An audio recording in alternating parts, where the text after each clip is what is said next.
By combining the speed, intelligence, control, visibility, and domination you need to compete, the Killer 2100 Gaming Network card provides the perfect blend of gaming passion and technical know-how to guarantee your gaming experience is flawless in both its speed and its performance.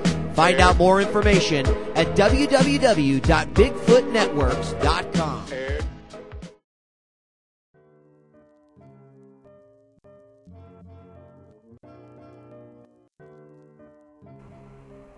Hi, this is EG.IdrA Fields of Team Evil Geniuses, and this is a Fragmore University Pro Replay review brought to you by Bigfoot Networks. This game will be me versus QXC from MLG DC on the map Metalopolis.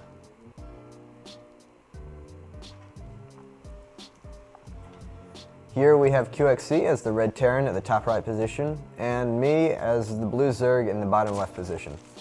As always with Metalopolis, the starting positions are very important in this game because we got close positions. This means that we have a very short rush distance, makes early aggression very powerful.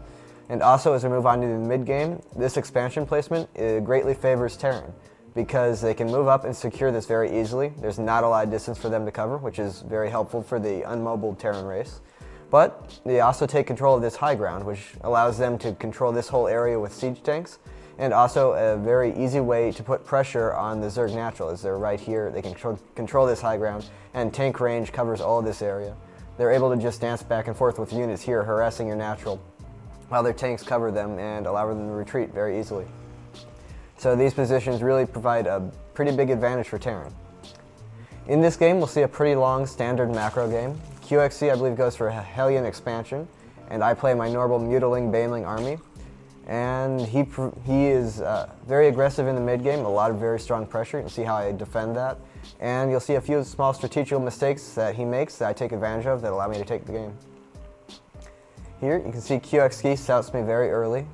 I believe that was a supply depot scout. He finds me first position. I know that since his SCV is here, I won't be able to expand, so I put up my pool and gas immediately. And I leave the drone there to buy time and pick at the SCV, so that once I do have 300 minerals, I will be able to take this expansion. Now, this is a pretty big advantage for Terran to be able to stop my expansion like this. It really slows down the economy and production a lot. Zerg does not want to go speedling opening like this. It's really just a much weaker build in general. It's always very, very strong to delay that expansion, as Terran or Protoss. Now here from QXC, we see this fast tech lab. 9 times out of 10, that will mean fast Reaper build. Although Reaper builds aren't as powerful after this last patch, they are still quite good for early harass. The other option is Marauder, but one barracks Marauder openings are very rare. As he doesn't have this second gas, it's a pretty good assumption that he might be going fast expansion after this. If he was going for a tech build, he would need that second gas, but since he's not taking it, we can assume it's a mineral heavy build like a fast expansion. Here, I have taken my expansion, finally. His SCV is still alive, moving around my base, scouting me. I'm not upgrading Zergling speed yet. I do have the 100 gas, so as soon as I have minerals, I should. My Queen's on the way. I have Zerglings morphing to taking care of this SCV. And I have scouted this. I see that he's still off 1 gas. I see the Reaper in the tech lab, so I know what he's doing. And so, this is very important. I actually pull my drones back into my main. I know I won't have a Queen down here before the Reaper is, so I know that I have to have my drones in my main for them to be safe. I won't be able to defend them if they're down here. There's my first Queen out. I larva inject and I immediately send it down to try and defend this expansion. He's trying a bunker harass, which used to be a very powerful strategy. Now that Reapers aren't as good, it's also not as good. But if it catches the Zerg off guard, it can be very powerful. However, I have my Overlord here. This is very important. You always want your Overlord over the expansion so that you can see any kind of harass like this and be prepared for it in time. As I kill that SCV, this rush is pretty much well defended. And here QXC is starting up his command center as well as a factory.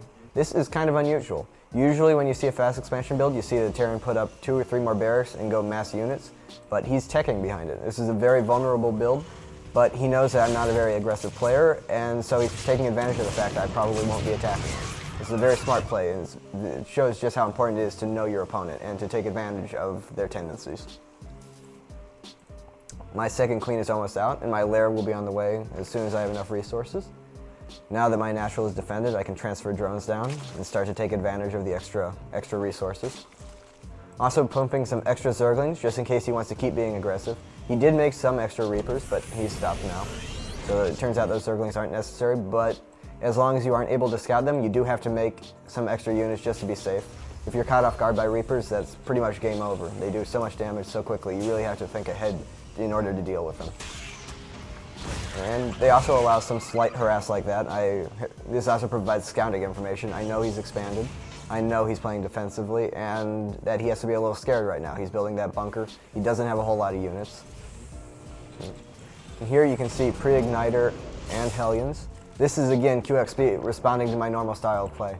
I generally rely a lot on speed Zerglings early, so he is rushing to the Igniter upgrade, which makes Hellions very, very strong against Zerglings, and he's going to try and take advantage of a small timing where I'm defending with Zerglings and waiting for my Mutalisks. And here my lair is done. My Spire will be going up anytime now. I've also taken this third gas, and I will be taking the fourth gas really quickly. It's very important to get gas early with Mutalisks, because not only do you need Mutalisks, but to defend a Bionic timing rush, you also need Banelings. So you have to get a Baneling nest and buy the mutas, and it's very gas heavy in general, so it's very important to get those gases early.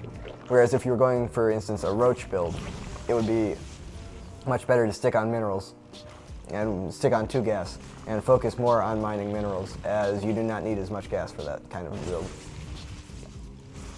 Here you can see I'm just building up my drone count. I know he's being aggressive with Hellions, so I build an extra Spine Crawler. Rushes in general are very powerful in these positions because it is so close. So it's always worth it to get an extra Spine Crawler to these positions unless you know for sure that they will not be aggressive.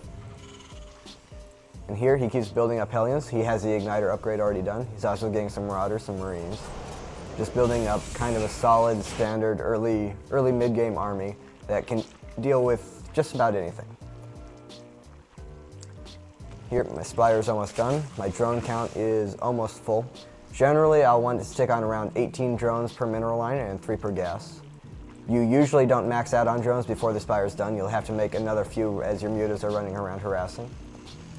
And around that time, I'll also come over here and take my third gas. I usually do that while the mutas are out, because once the mutas are out, that gives you map control.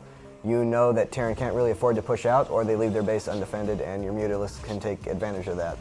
So while you have that control, it's good to go out and expand and establish your economy. And then, once the Terran's army starts getting big enough that they can actually pressure you, then you restart unit production. Here you can see I'm spreading creep aggressively. This is very important.